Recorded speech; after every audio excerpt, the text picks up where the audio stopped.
Qala Rasulullah sallallahu alaihi wasallam, tafakkuru sa'atin khairun min ibadati sab'ina sanah. Tafakkur sesaat, satu mat, itu di sisi Allah lebih baik nilainya, pahalanya daripada ibadah kita selama 70 tahun yang tidak ada tafakkurnya. Kita beribadah, misal ibadah apa, tapi kan ada tafakkurnya 70 tahun, maka harganya lebih mahal tafakkur sesaat di sisi Allah subhanahu wa ta'ala. Alhamdulillahi musabbibil asbab, al-fatihi lil abwab. Ashhadu an la ilaha illallah wahdahu la syarika lah, al-malikul wahhab.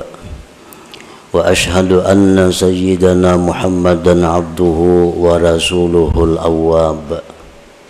Kita hormati dan kita cintai para habaib dan para alim ulama, guru-guru agama, para muhibbin, hadirin hadirat rahimakumullah. Puji dan syukur selalu kita haturkan kehadirat Allah subhanahu wa ta'ala, yang mana dengan izin, taufik dan hidayah dan inayah daripadanya jualah kita pada saat ini dapat berkumpul di majlis yang penuh berkah ini. Salawat dan salam kita haturkan kepada junjungan kita Nabi besar Muhammad sallallahu alaihi wasallam dan kepada seluruh keluarga, para sahabat, zuriat dan pengikut beliau sampai hari pembalasan nanti. Para muhibbin rahimakumullah. Al-hikmatu tsaniyata ashar min al-hikamil ataiyah. Qala al-imam Ahmad bin Athaillah as-Sakandari rahimahullah wa nafa'ana bi ulumih. Ma nafa'al qalba syai'un mithlu uzlatin yadkhulu biha midana fikrah. Hikmah yang ke-12 daripada Al-Hikamil Athaiyah. Berkata Imam Ahmad bin Athaillah as-Sakandari rahimahullah, tidaklah memberi manfaat akan hati oleh sesuatu seperti uzlah yang masuk dia dengan uzlah itu akan midan lapangan pikir.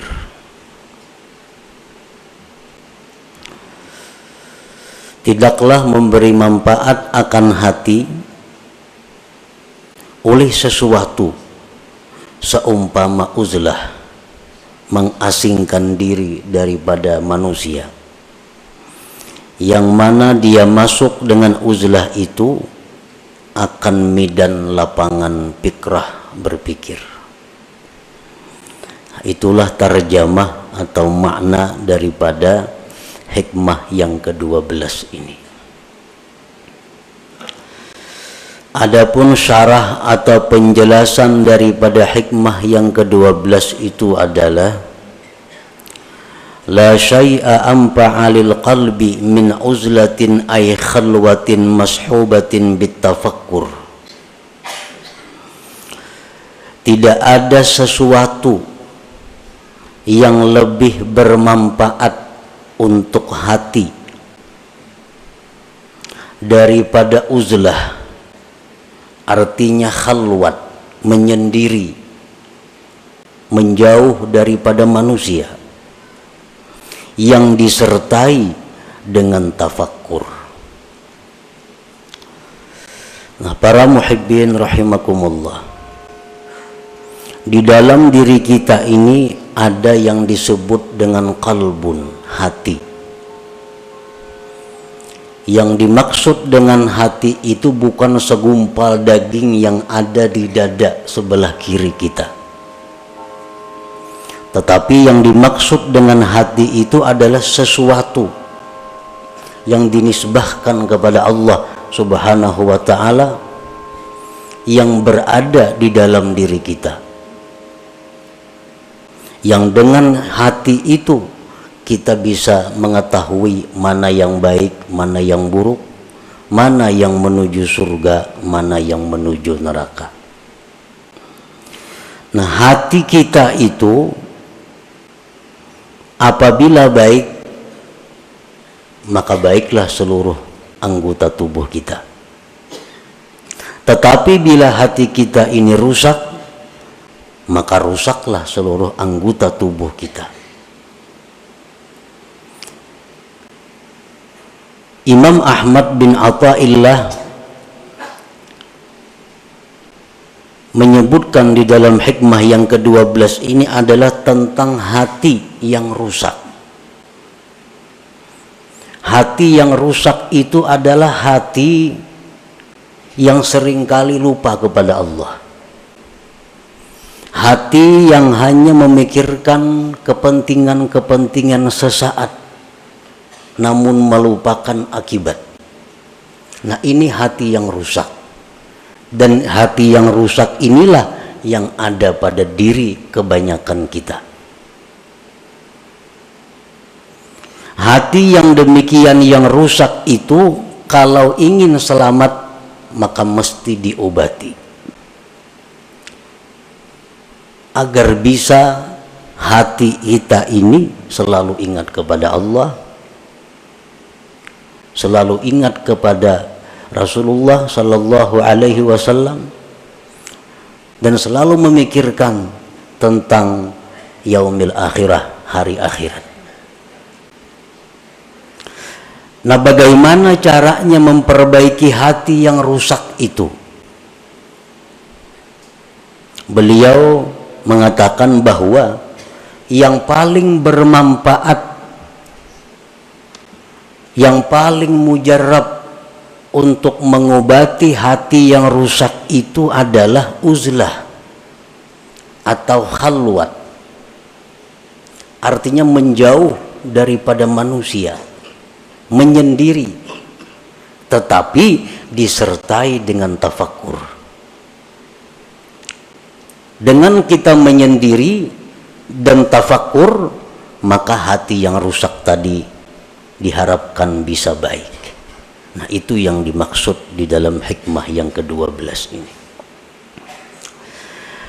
La khaira fi uzlatin ay khalwatin la tafakkura biha wa la nuhuda li tafakkurin la uzlata ma'aha. Tidak ada kebaikan pada uzlah, khalwat, yang tidak ada tafakkur padanya. Kita menyendiri, mengasingkan diri daripada manusia, tapi kada ada tafakkur, nah maka itu uzlah, tidak ada kebaikannya. Sedangkan tafakkur tapi tidak uzlah, tafakkur di waktu kita berada di tengah-tengah umat, tafakkur di waktu kita berada di tengah-tengah masyarakat, maka tafakkur itu tidak akan menimbulkan kemajuan. Tafakkur itu tidak akan murni. Tafakkur itu tidak akan bersih, sehingga tidak sesuai dengan manfaat yang diharapkan dengan tafakkur itu. Nah, oleh karena itu pengarang tadi menyebutkan bahwa uzlah yang disertai dengan tafakkur itulah yang paling bermanfaat untuk memperbaiki hati yang rusak itu. Nah, para muhibbin rahimakumullah, qala Rasulullah sallallahu alaihi wasallam, tafakkuru sa'atin khairun min ibadati sab'ina sanah. Tafakkur sesaat, satu mat, itu di sisi Allah lebih baik nilainya, pahalanya daripada ibadah kita selama 70 tahun yang tidak ada tafakkurnya. Kita beribadah, misal ibadah apa, tapi kada ada tafakkurnya 70 tahun, maka harganya lebih mahal tafakkur sesaat di sisi Allah Subhanahu wa ta'ala. Li'anna bihi yasidul abdu ila ma'rifati haqaiqil asya wa ila ta'zimillah ta'ala wa ta'zimi kulli ma yurdi. Karena dengan tafakkur itu sampailah seorang hamba kepada mengenali hakikat-hakikat sesuatu. Dengan tafakkur itu seseorang bisa mengagungkan Allah. Dengan tafakkur itu dia bisa mengagungkan tiap-tiap sesuatu yang membuat ridhanya Allah. Nah, para muhibbin rahimakumullah. Apa yang pertama tafakkur itu? Apa yang pertama mesti kita pikirkan? Yang pertama kita pikirkan adalah diri kita. Karena man arafa nafsah arafa rabbah. Barang siapa yang mengenali, mengetahui dirinya, maka dia akan mengetahui Tuhannya. Nah, jadi yang pertama kita tafakkur, yang pertama kita renungkan adalah diri kita. Apa yang kita renungkan dari diri kita? Nah, yang pertama yang kita renungkan dari diri kita adalah limadza khuliqtu. Limadza khuliqtu. Untuk apa aku ini diciptakan Allah? Nah, itu yang pertama. Di waktu kita khalwat, di waktu kita sendiri, di waktu kita mengasingkan daripada manusia, kita tafakkur, kita berpikir, limadza khuliqtu, untuk apa aku ini diciptakan Allah? Dulunya kadada, sekarang ada. Untuk apa aku diadakan oleh Allah ini? Nah, itu yang perlu kita gali daripada diri kita. Itu yang perlu kita mantapkan daripada diri kita. Untuk apa kita dicipta oleh Allah?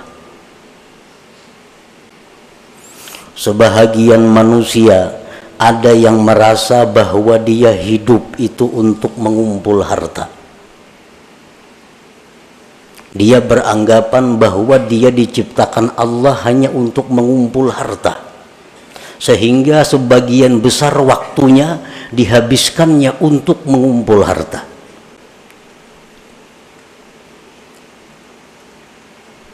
Walaupun itu dia mengakui atau dia mengingkari, tapi kenyataan fakta membuktikan bahwa sebagian besar waktu dia habiskan untuk mengumpul kekayaan. Itu secara kada langsung bahwa dia mengakui bahwa aku dicipta untuk mengumpul harta.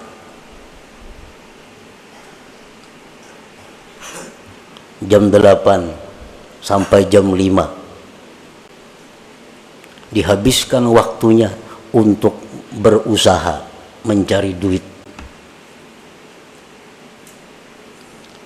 Kena malam kauyuhan guring, bangun kena pukul 7. Nah, orang semacam ini secara hal, secara isyarat bahwa dia mengatakan aku dicipta untuk mencari duit. Walaupun di mulutnya kada keluar kata-kata itu, tapi tingkah lakunya menunjukkan demikian.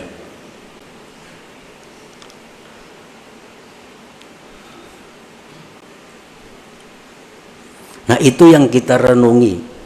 Apakah bujur seperti itu? Apakah benar kita dicipta oleh Allah untuk mencari duit? Nah, itu yang perlu tafakkur. Yang pertama kita renungi hidup kita. Kita renungi berapa umur kita habiskan. Kita mengakui bahwa kita ternyata hidup ini adalah untuk duniawi semata-mata. Akhirat ada, tapi porsinya kecil, porsinya sedikit. Nah makanya tafakkur itu nilai pahala di sisi Allah sangat besar. Limadza khuliqtu, untuk apa dicipta?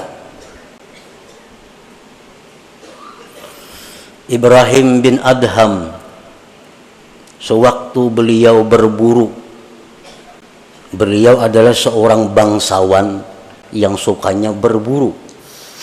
Suatu hari beliau berburu dengan perbekalan, perlengkapan yang lengkap, berangkat ke hutan. Di tengah jalan beliau ada mendengar hatib. Hatib itu artinya suara tanpa kelihatan orangnya. Suara itu, ya Ibrahim, alihadza khuliqta, apakah untuk ini engkau dicipta Allah? Apakah engkau dicipta untuk berburu? Ibrahim bin Adham tersadar bahwa ternyata selama ini hidupku kusia-siakan.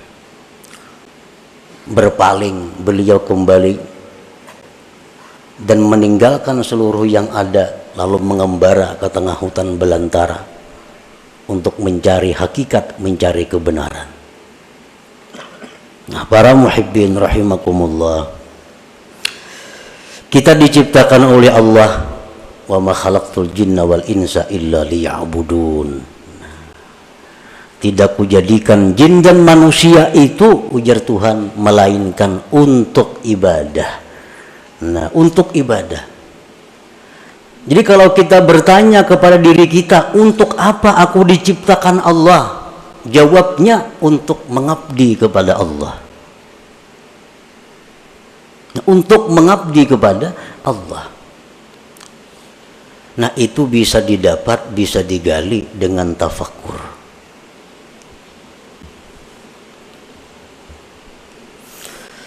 Nah, berhubung ibadah ini ada yang memerlukan sarana-sarana, ibadah ini ada memerlukan dana-dana, lalu dicarilah usaha, dicarilah duit, dicarilah makanan, dicarilah pakaian, dicarilah tempat tinggal. Supaya apa semuanya itu? Supaya bisa nyaman dan terus-menerus beribadah kepada Allah. Nah, jadi orang mencari duit itu sebujurnya adalah untuk supaya beribadah. Jangan dipaling karena mencari duit lupa ibadah. Bila tak paling yan itu.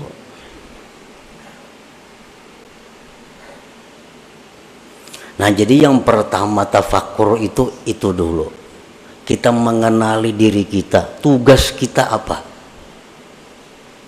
Ternyata tugas kita hanya satu, adalah mengabdi kepada Allah. Tidak ada yang lain. Allah kadang memberi tugas kepada kita untuk mencari duit. Allah kadang memberi tugas kepada kita untuk berusaha itu ini kadang. Tapi yang ditugaskan Allah kepada kita hanya adalah ibadah kepada Allah. Dan Allah menjamin dalam banyak ayat di Al-Quran bahwa Allah akan memberikan rezeki, memberikan kecukupan kepada mereka-mereka yang ingin beribadah kepada Allah.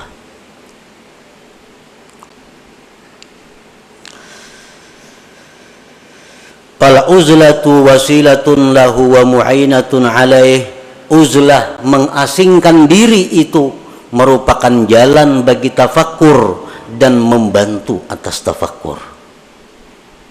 Mungkin kita di tengah manusia, di tengah keributan, kita akan sulit dapat tafakkur yang murni. Tapi kalau kita di tempat yang sunyi, di tempat yang sendiri, nah itu diharapkan ada tafakkur yang bersih.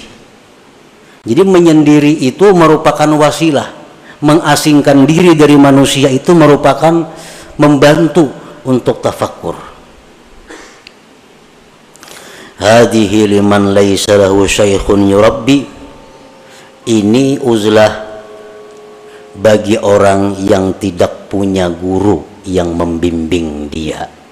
Wa illa, jikalau dia punya guru, pamukhalatatus syekh wa mukhalatatul ikhwanil ladzina yu'inunah anfa'u wa aslahulah. Jika dia ada punya guru, Nah, maka bergaul dengan guru, bergaul dengan kawan-kawannya, maka itu lebih bermanfaat dan lebih baik baginya daripada uzlah. Jadi uzlah supaya bisa tafakkur, ini untuk orang-orang yang menuju jalan Allah, tidak di bawah bimbingan guru yang tertentu.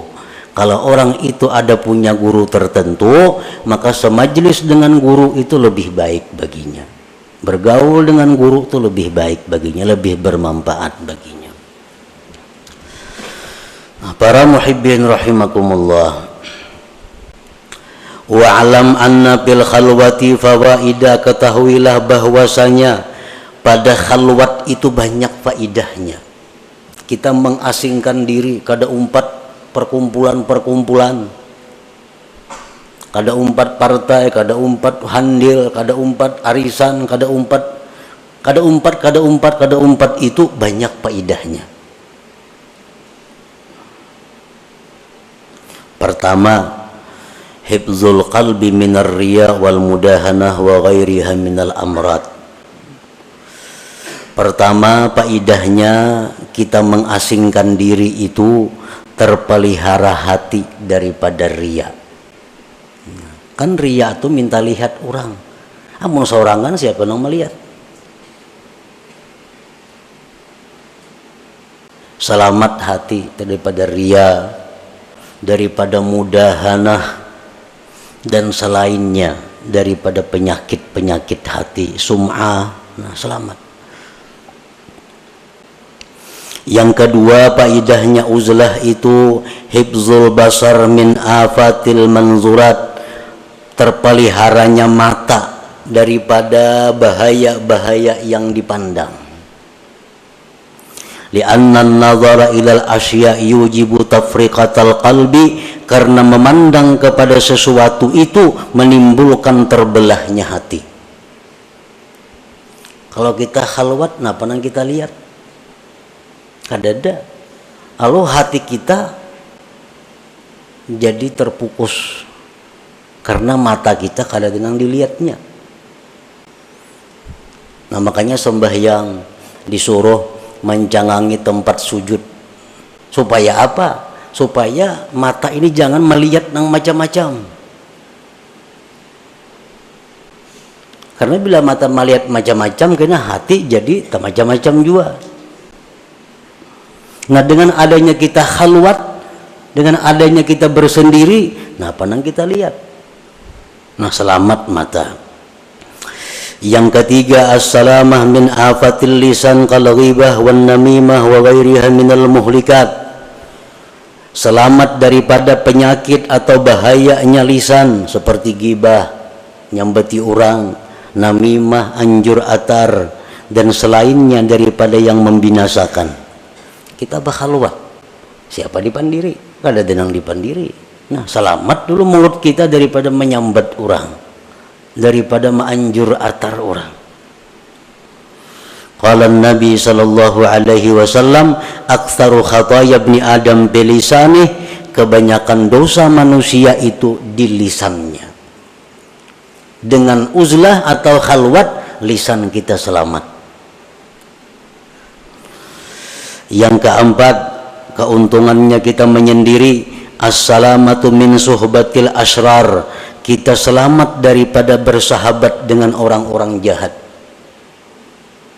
Orang-orang jahat ini contohnya orang-orang nang ahli riba itu orang-orang jahat, orang-orang peminum orang-orang jahat, orang-orang rentenir orang-orang jahat, orang-orang zalim orang-orang jahat. Ahli zina itu orang-orang jahat. Nah, bila kita menyendiri, kita kada tagaul lawan itu. Tapi amun kita bagaul, nah bisa kemungkinan kita bersahabat dengan mereka itu. Lianna sohbatahum fasadun azim bidinih, karena bersahabat dengan orang-orang yang jahat itu kerusakan yang besar pada agama kita.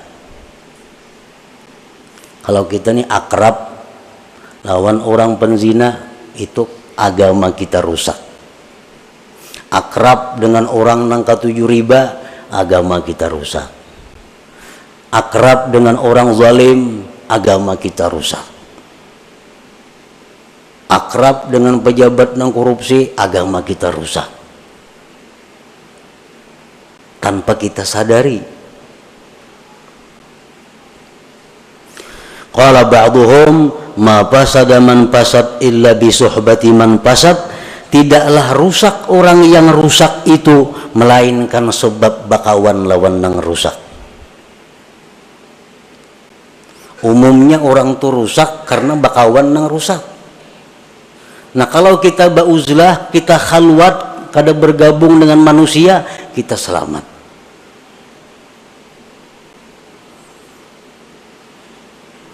Orang-orang yang dimasukkan dalam asrar, kelompok orang-orang jahat, itu pandangan matanya itu bisa menularkan kejahatan kepada kita, terutama kita nang kada kuat keimanannya. Orang nih, orang jahat, jangan lawan kita berjauh aja lagi. Pandangannya itu bisa mendatangkan laknat Allah kepada kita. Apalagi kekanakan halus-halus tuh. Jangan nak dijapa-japa ya orang nangka itu. Karena keringat mereka itu adalah keringat yang dilaknat oleh Allah. Jadi bahaya bersahabat akrab dengan orang-orang yang masuk dalam gulungan asrar, yang sudah dianggap orang-orang jahat itu. Pandangan matanya bisa merusak agama kita, apalagi sentuhannya maginnya lagi, apalagi memakai bekas pakaiannya maginnya lagi, minjam kendaraannya bahaya lagi. Jadi semua kejahatan, maka sesuatu yang terkait dengannya adalah membahayakan agama kita. Nah sebaliknya sama dengan orang-orang saleh, orang-orang yang dicintai Allah. Pandangan mereka itu mendatangkan rahmat. Keringat mereka, keringat mendatangkan rahmat. Semua apa yang bekas mereka adalah rahmat. Makanya orang nang mati, jadi dalam kitab fikih, orang tuh mati disunatkan membawa sesuatu bekas orang saleh. Itu kan di kitab fikih ada tuh. Orang mati disunatkan membawa sesuatu bekas orang saleh, bekas kainnya kah, bekas apanya kah. Misal kita mati minta kupiah, kupiah bekas orang saleh. Nah itu memberi manfaat. Kalau orang mati aja memberi manfaat, apalagi orang hidup, bekas orang saleh. Nah demikian sebaliknya orang-orang jahat pun demikian, akan menimbulkan dampak kepada mereka-mereka yang belum kuat hatinya, belum kuat keimanannya. Nah dengan kita khalwat, kita terhindar daripada bersahabat dengan mereka itu. Yang kelima, keuntungannya khalwat adalah at-tafarrug lil ibadah wa tamakkunul mudawamah 'alaiha. Dengan adanya kita khalwat, kita bisa lapang beribadah dan kawa terus-menerus beribadah. Misalnya kita membaca zikir 5.000 sehari, kalau kita menyendiri kita kawa. Tapi kalau kita bergaul tengah masyarakat, nah sewaktu-waktu kita ada kada baca, karena ada acara ini, acara itu, acara ini. Apalagi macam-macam yang diikuti, ketua ini, ketua itu, ketua ini, bermacam-macam organisasi, kada baca wirid lagi. Jadwal ini ada rapat itu, jadwal ini ada acara itu. Nah kalau kita khalwat, bisa ibadah kita tuh mudawamah, bisa terus menerus. Ibadah yang mudawamah itulah yang dicintai oleh Allah Subhanahu wa ta'ala, walaupun sedikit. Yang keenam, faidahnya kita khalwat, siyanatu nafsihi wa dinihi minal khusumat. Dengan adanya kita khalwat, diri kita, agama kita terpelihara daripada pertengkaran-pertengkaran. Kada mau tapahwa saurangan siapa dihuali, siapa nang mahuali. Nah, bahuwal itu merupakan sumber datangnya macam-macam kejahatan seperti bermusuhan, bermarah-marahan, berdengki-dengkian. Nah, semua itu sifat yang membahayakan. Yang ketujuh, rahatul qalbi wal badan. Dengan adanya khalwat menyendiri itu hati kita lapang, badan kita pun lapang. Yang kedelapan, husuluz zuhdi wal qanaah. Orang yang khalwat ini akan diberi Tuhan zuhud dan qanaah. Kenapa kita kada kawa zuhud? Kenapa kita kada kawa qanaah, kada merasa cukup lawan nang ada? Karena kita bagaul. Melihat orang makai ini hendak nukar lu bahimat mencari duit. Melihat orang ini hendak nuruti ka itu, duitnya kada ada, bahimat kina mencari duit. Berhutang mas itu kamari. Nah, karena pergaulan. Dengan adanya kita khalwat atau uzlah, selamat dari itu. Yang kesembilan, wujdanu halawatit ta'ah. Nah, didapatnya manis taat. Nah, ini yang penting. Kita khalwat itu, kita menyendiri itu beribadah jadinya manis. Beribadah tuh nyaman.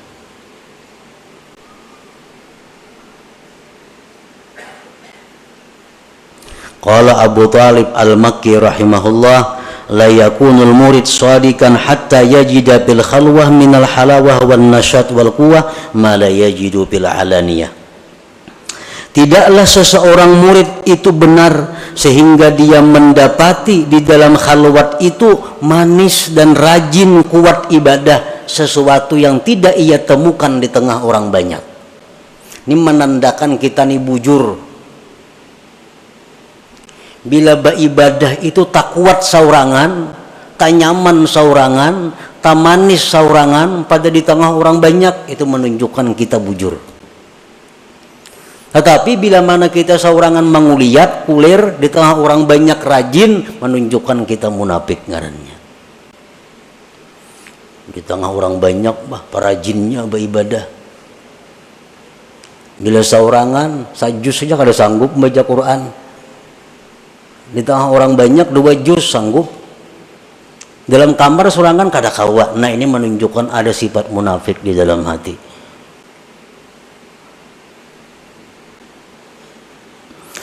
Yang ke-10, faidahnya uzlah at-tamakkun minat tafakkuril khalis ad-daim wa huwal maqsudul a'zam bil khalwah. Bisa kawa tafakkur yang murni, yang terus-menerus, itulah tujuan yang besar di dalam khalwat, di dalam uzlah itu.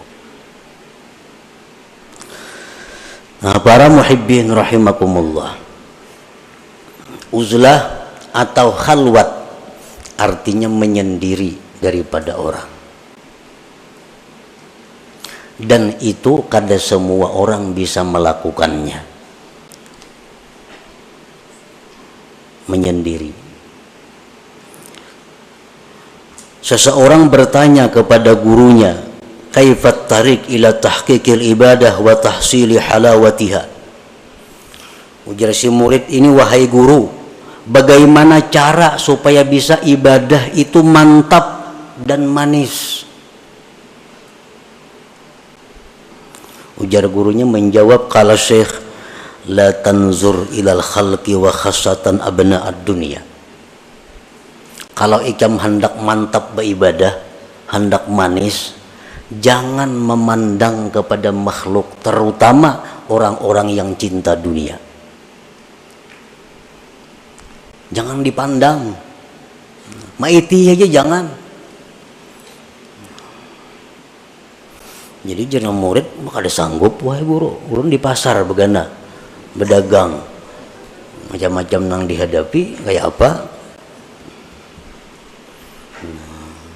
Kenapa garang maka kada boleh memandang orang-orang yang cinta dunia itu. Ujar gurunya, fa innan nazar ilaihim zulmah. Memandang kepada orang-orang yang cinta dunia itu menimbulkan gelap di dalam hati kita. Nah, memandang aja sudah bahaya. kada sanggup nang murid ini nya hidupnya kada di kampung, hidupnya kada di hutan, hidupnya di tengah masyarakat dan berusaha.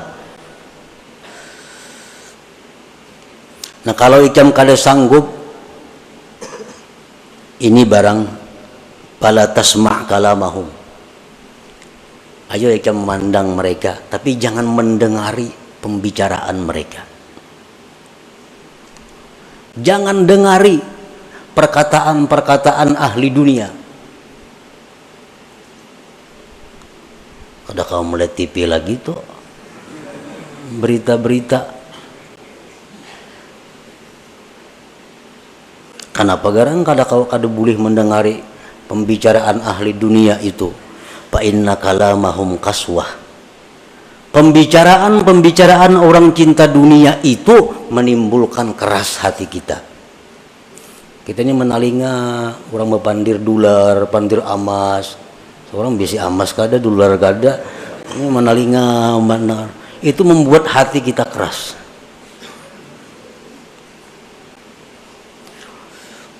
Bagi si murid tadi kada kawa juga kada mendengari guruana. Bertemuan hari-hari. Lalu ujar gurunya, amun ikam kada kawa jua kada mendengar mereka itu, bala tu'amilhum. Jangan kerjasama dengan mereka. Jangan bekerja sama. Inya besaruan, jangan ditulaki.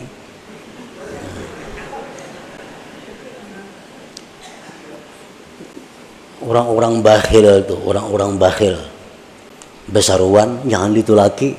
Kenapa? Makanannya itu daun penyakit. Itu ujar Nabi medahkan. Nah, orang bakhil tuh makanannya itu penyakit. Kayak mengetahui orang tuh bahil kadanya. Tahu ini di kampung tuh kadang alih kada. Bila kada terdengar menyumbang, kada terdengar baruhan, bahil ngarannya. Orang ada itu laki. Orang kada bisa baruhan tuh bahil ngarannya. Nah, inya baruhan jangan tulak penyakit. Itu jar Nabi kita medahkan itu. Makanan yang dihidangkan dari orang bakhil itu daun penyakit. Namun ikam kada kawa kada memandang mereka, kada kawa kada bepandir lawan mereka, jangan kerjasama. Jangan hendak berjual tukar lawan inya, jangan hendak mendatangi inya, jangan hakun didatangi inya. Bah kada kawa juga guru kayak itu, kada sanggup juga. Nah, jaguru nang terakhir, mun ikam kada sanggup juga itu, pala taskun ilaihim, jangan ikam tentram kepada mereka. Ini yang terakhir, jangan tentram. Kadang-kadang hati kita nih, bila parak orang sugih asa nyaman, nah itu iya ngaran tentram melawan mereka. Bila parak orang miskin bepaluhan sakada nyaman. Nah. La taskun ilaihim, jangan tentram kepada mereka. Janganlah dijadikan orang-orang cinta dunia itu penentram hati kita, jangan. Fa inna sukun ilaihim halakah, karena mencari tentram kepada mereka itu kebinasaan kita. Nah ini terakhir. Jadi ayuha hendak memandang mereka, hendak mendengari perkataan mereka, hendak bekerja sama lawan mereka, tapi sebuting. Jangan hendak tentram. Jangan hendak merasa tenang dengan mereka itu. La yajidu halawatal ibadah man kana qalbuhu sakana ila ghairillah, tidaklah bisa mendapatkan manisnya ibadah orang nang hatinya itu tentramnya kepada selain Allah. Orang tuh hatinya tentramnya bukan lawan Allah. Nah orang ini ibadahnya kada mau manis. Tapi bila orang ini menyebut Allah tentram hatinya, menyebut Allah senang hatinya, nah orang seperti ini yang bisa dapat manisnya ibadah itu. Nah jadi amun kada kawa bakhalwat, ini yang kita pakai. Jangan hendak mencari ketentraman, ketenangan kepada makhluk Allah, terutama abna'ud dunia, orang-orang yang cinta kepada dunia itu. Nah, itulah sebagian yang dimaksud daripada hikmah yang ke-12 daripada Al-Hikamul Ata'iyah. Selanjutnya